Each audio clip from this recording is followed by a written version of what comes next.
Yo, aujourd'hui les gars, première vidéo de la chaîne, ça va être une vidéo présentation de moi-même, présentation de mes voitures. On va aussi un peu parler de l'avenir de la chaîne, donc qu'est-ce que vous allez retrouver comme vidéo. Moi ça fait depuis un moment que je rêve de faire des vidéos YouTube et avec l'achat de celle-là, je pense que c'est le meilleur moment pour commencer cette chaîne. J'ai investi dans les petits micro-cravates, on a un trépied de fou malade, donc je pense que ça va être quali. C'est parti.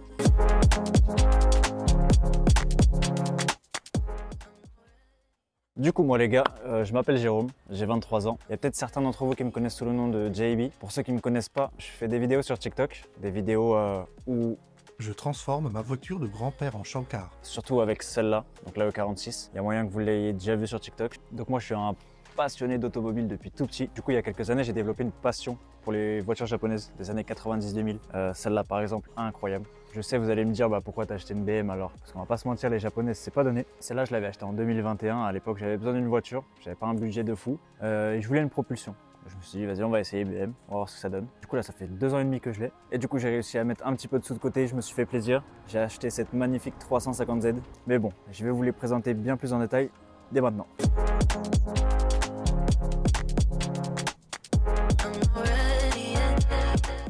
Ok les gars, donc là on est sur une BMW série 3 E46 phase 1 en berline. Le moteur du coup c'est un 320i, c'est le 6 cylindres de 2 litres qui développe 150 chevaux. Cette voiture je l'ai achetée en fin 2021, à ce moment-là elle était totalement d'origine. J'étais pas forcément fan de BM, mais j'avais besoin d'une voiture. J'avais pas énormément de budget, mais je voulais une propulsion. Donc je me suis dit on va tenter BM, on va voir ce que ça donne. Elle est restée 1 an complètement stock. Et un jour, je me suis dit, je vais commencer à le modifier, pourquoi pas. J'ai fait une vidéo sur TikTok où je change les calandres. Et de là, ça a marché. J'ai commencé à avoir des vues. Donc à partir de ce moment-là, j'ai fait plein de vidéos. Je vais vous montrer pas parce que j'ai changé dessus. Donc pour commencer, on a changé les calandres noirs. Je trouve que ça lui va beaucoup mieux. Faut pas faire gaffe, la voiture elle est sale. Installer un magnifique pare-choc style M3 avec la lame qui va avec et les anti-brouillards aussi. J'ai remplacé les optiques de feu. Je vais installer des Angelize. Je vais vous montrer ça tout de suite.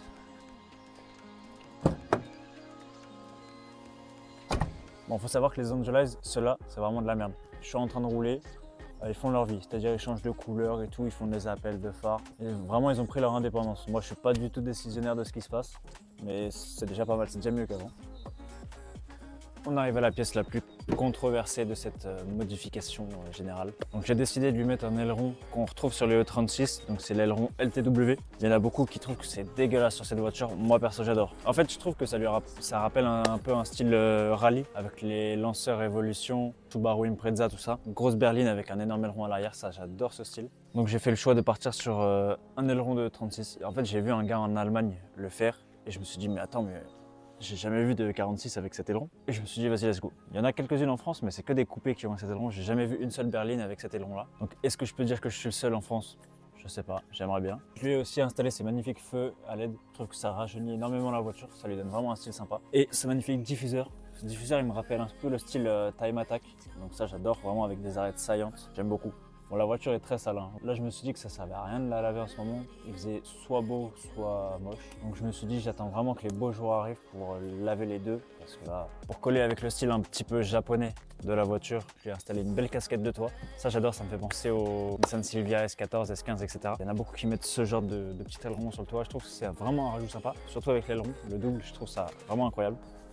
Pour les jantes, j'ai trouvé ces magnifiques Japan Racing JR18. Ok, je sais, c'est des Japan Racing, vous allez me dire c'est de la merde. Moi, je trouve que franchement, ça fait le taf pour le prix. Surtout, elles ont un style concave, donc ça, j'aime beaucoup. Et le dessin rappelle un peu style 46 M3 CSL. Elles sont montées avec 4 Pirelli P0, donc ça accroche bien. Surtout un montage en flanc tendu, ça j'adore. Ça magnifique. Mais limite ça grippe trop parce que j'aimais bien la faire glisser. Mais avec ces pneus là, vu qu'il n'y a que 150 chevaux, c'est dur vu que c'est du 2,45 à l'arrière, ça grippe un peu trop. Donc j'ai du mal à la faire partir en mode. Mais ça lui donne un style incroyable, on va pas se mentir.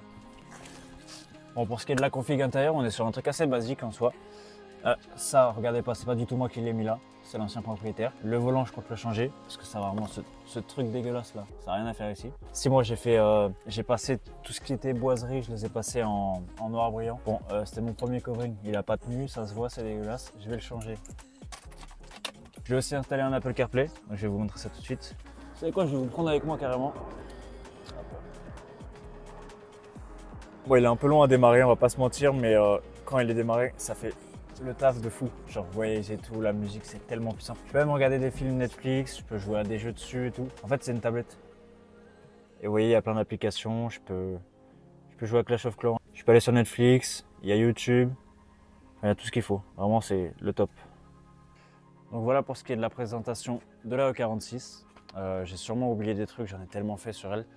De toute façon, si jamais vous êtes curieux, si vous voulez voir les vidéos en détail pour chaque modification, normalement vous allez tout retrouver sur mon TikTok. Vous devez avoir un lien dans la description de cette vidéo. Donc voilà, maintenant on passe à la 350Z.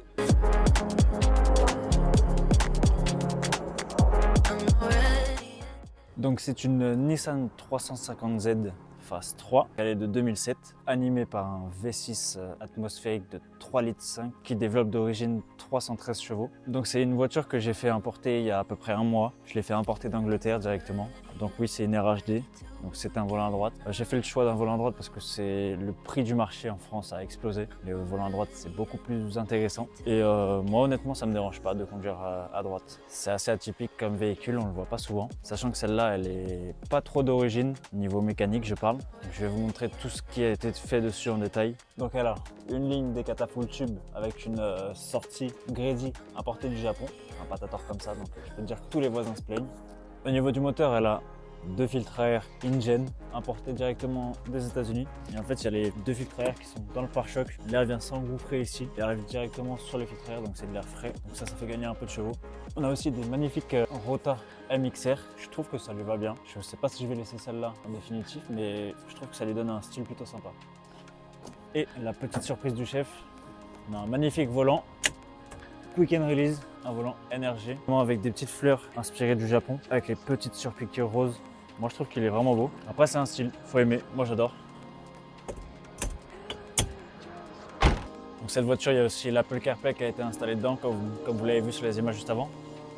Putain mais il y a des avions tout le temps quand je parle, c'est une dinguerie.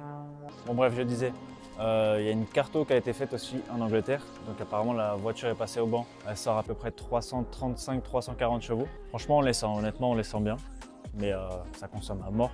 Elle est un petit peu modifiée mais ça va, ça reste soft. Donc il y a encore une belle marge de progression.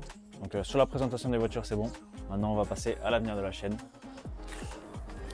Ah là là. Ça c'est la meilleure boisson que j'ai jamais goûtée. Fanta mangue fruit du dragon, incroyable. Et du coup sur cette chaîne, ce que vous allez retrouver de l'évolution de ces deux voitures. Parce que oui, moi je modifie mes voitures, pour pas dire tuning parce que j'aime pas ce mot. Mais ouais, elles vont clairement pas rester d'origine. Bon la BM elle est déjà bien attaquée, mais en vrai je pense que la BM, on est à 30-40% peut-être de ce que j'aimerais faire dessus. Donc il y a encore beaucoup de travail. La Z elle est, à part ce qui a été mis, genre niveau carrosserie, elle est d'origine un peu. Elle, j'ai le champ libre on va dire. Mais du coup ouais, sur cette chaîne vous allez retrouver des vidéos où je modifie mes voitures. Après moi les gars, ce qu'il faut savoir c'est que je suis pas du tout du métier de base. Genre vraiment je suis dans le commerce, donc il n'y a rien à voir avec la mécanique. C'est que de la pure passion. En fait j'apprends au fur et à mesure. Je me renseigne sur YouTube, je regarde des tutos à droite à gauche. Forcément quand vous allez voir mes vidéos, il y a des erreurs qui vont être commises, ça c'est sûr, sûr et certain. Mais on apprend sur le tas. C'est aussi pour ça que l'espace commentaire, il est là pour pouvoir m'aider. Si je fais de la merde, toujours dans la bienveillance, bien évidemment. Donc voilà les gars, je pense que pour aujourd'hui, on a bien fait le tour quand même. Bon, c'est une vidéo assez courte aujourd'hui. À l'avenir, il y aura des vidéos un peu plus longues. J'ai déjà la prochaine vidéo qui est tournée. Ce sera sur la 350Z. Je vous en dis pas plus, je vous laisserai découvrir. Ça va être une vidéo un petit peu plus longue forcément. Ça va être une vidéo assez mécanique. Si tout se passe bien, si j'arrive à m'en sortir au niveau montage, parce que je vous avoue avec le travail etc, ça prend énormément de temps de pouvoir tourner les vidéos, monter les vidéos, après aller au travail etc, ça prend du temps. Donc moi ce que j'aimerais c'est la sortir la semaine prochaine directement, si je peux. Après j'essaierai de tenir un rythme de soit toutes les semaines, soit toutes les 2 semaines. Toutes les semaines, ça va être très dur à mon avis. Donc l'objectif, je pense que ça va plus être toutes les 2 semaines. Je pense que c'est plus réalisable pour une chaîne qui vient de commencer. Donc voilà les gars, je pense que c'est pas forcément utile de vous demander de vous abonner et de liker. Ça pour moi, vous le faites si vous avez envie, si ça vous plaît justement. Ça sert à rien de forcer. De toute façon, ça se trouve, personne ne va regarder cette vidéo. Donc voilà, j'espère que le projet vous plaît. Moi je vous dis à la prochaine.